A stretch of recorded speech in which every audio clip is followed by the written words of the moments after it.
ซ้ำกินมันเบิร์ด นี่มันใส่มะเขือไร มีขนมปูดำเนินซ้ำขนมปูบอกผักกระน้ำงามผักสลัด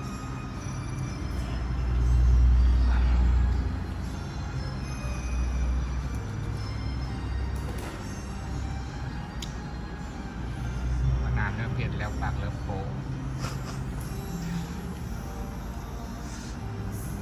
มีการทรมานกันเกิดขึ้น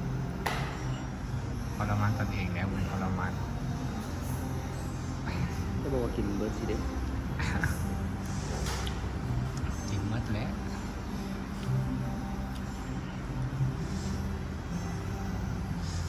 น้ำซุปแซ่บเลยกินให้หมดเลย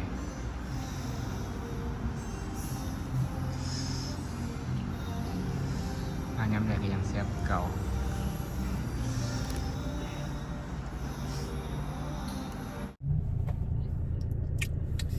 บ๊ายบายเด้อทุกคนบ๊ายบายเจอกันคลิปหน้าเด้ออิ่มแล้วบัดนี้สิไปฟิตเนสต่อกันเด้อพอกันคลิปหน้าเดี๋ยวซีรีส์เดียวกันนะเดี๋ยวนี่ใกล้ๆกับไฟแดงเลยงานเพลินมันก็เพียกไก่ลาดเด้อสมานี่เปิดโทรแยกเป็นเก่า